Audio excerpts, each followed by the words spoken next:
ராஜாவும் முரளியும் பணத்தை பிடிக்க மினிஸ்டர் சமுதாயத்துக்கு அவரோட ஆளு ஃபோன் பண்ணி அண்ணே நம்ம பணத்தை பிடிச்சிட்டாங்கன்னு அப்படின்னு சொல்றாரு. அடுத்து நியூஸ்லயும் போலீஸ் பணத்தை பிடிச்சிருக்காங்க, எவ்வளவு பிடிச்சிருக்காங்க, யார் பணம் அப்படிங்கிறது கேட்டு தெரிஞ்சுக்கலாம் அப்படின்னு சொல்லிட்டு இருக்காங்க. அதை பார்த்துட்டு மினிஸ்டர் சமுதாயம் டென்ஷன் ஆயிட்டு ராஜா அர்த்தனாவோட ஹையர் அபிஷியல் லலிதாவோட அப்பா முத்துப்பாண்டிக்கு கால் பண்றாரு.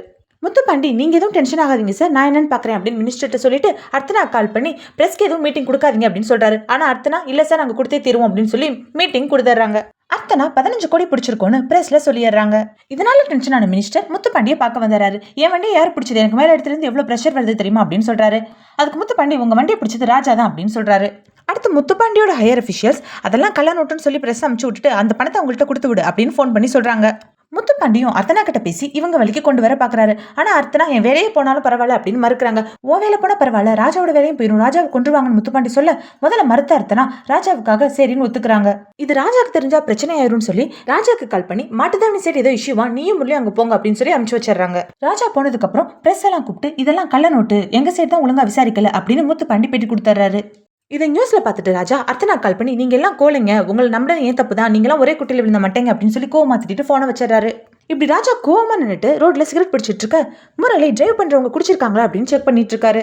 அப்ப அங்க குடிச்சிட்டு கார்ல டிரைவ் பண்ணிட்டு வர மினிஸ்டரோட பையன் அஸ்வின் பணத்தை நாங்க ஸ்டேஷன்ல இருந்து வாங்கிட்டோம், ஸ்டேஷன்ல எல்லாருக்கும் அவங்கவுங்க பங்கு கொடுத்துட்டேன், இந்த உன்னோட பங்கு அப்படின்னு சொல்லி பணத்தை ராஜா கிட்ட தூக்கி வீசி பொறுக்கிக்கோ அப்படின்னு சொல்லிட்டு போயிடுறாரு. இதனால கடுப்பான ராஜா அஸ்வினை சேஸ் பண்ணி பிடிக்கலான்னு போக அஸ்வின் குடிபோதையில கார் ஆக்சிடென்ட் பண்ணி மயங்கி கிடக்குறான். ராஜா அஸ்வினை ஹாஸ்பிட்டல்ல சேர்க்கிறாரு. டாக்டர் ராஜா கிட்ட இவர் ரொம்ப குடிச்சிருக்காரு, மத்தபடி வேற ஒன்றும் பிரச்சனை இல்லை அப்படின்னு சொல்லிடுறாரு.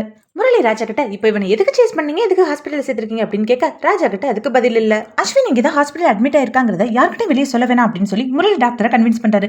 இதுக்கு இப்படிலாம் பண்ணிட்டு இருக்க அப்படின்னு ராஜா முரளி கிட்ட கேட்க முரளி ராஜா கிட்ட நீங்க அஸ்வினோட கேஸ்ல அப்ப என்ன செய்யணும்னு ஆசைப்பட்டீங்களோ அது இப்ப செய்யலாமா அப்படின்னு கேட்கிறாரு. ராஜாவும் ஓகேன்னு சொல்லிட்டு அஸ்வினோட மொபைலை அன்லாக் பண்ணி ஏதாவது ப்ரூஃப் எடுக்கணும் அப்படிங்கிறதுக்காக லலிதா கால் பண்ணி அவங்களோட ஃப்ரெண்டு ஹேக்கர் அமரனை கூப்பிட்டு வர சொல்றாங்க. அமரன் அஸ்வின் போன் அன்லாக் பண்ண ட்ரை பண்ண ஓடிபி அவரோட அப்பா சமுதாயத்துக்கு போகுது. இந்த பிரச்சனைக்கு வேற வழிதான் கண்டுபிடிக்கணும்னு ராஜா யோசிக்கிறாரு. எப்படியோ நம்ம பணத்தை திருப்பி வாங்கிட்டோம், நான் தான் பணத்தோட உடனே வீட்டுக்கு வந்துடாத, 2 நாள் அப்படியே வெளியே சுத்திட்டு வந்து நம்ம பையன்ட்ட சொல்லி அமுச்சு வச்சிருக்கேன்னு மினிஸ்டர் சாப்பிட்டுக்கிட்டே அவர் ஒய்ஃப்ட்ட சொல்லிட்டு இருக்காரு. அப்போ ராஜா மினிஸ்டருக்கு கால் பண்ணி உங்க பையனை நாங்க தான் கடத்தி வச்சிருக்கோம், எங்களுக்கு என்ன வேணுங்கிறத நாங்க அப்புறம் சொல்றோம் அப்படின்னு சொல்லிட்டு போனை வச்சிடறாரு. அப்புறம் ராஜா லலிதா கிட்டையும் அமரன் கிட்டையும் இனிமே போன் ஓபன் பண்றோம்னு சொல்லி டைம் வேஸ்ட் பண்ணிட்டு இருக்க வேணா, நேரா அவங்க வீட்டுக்கே போய் சர்ச் பண்ணி எவிடன்ஸை சேகரிக்கலாம் அப்படின்னு சொல்றாரு.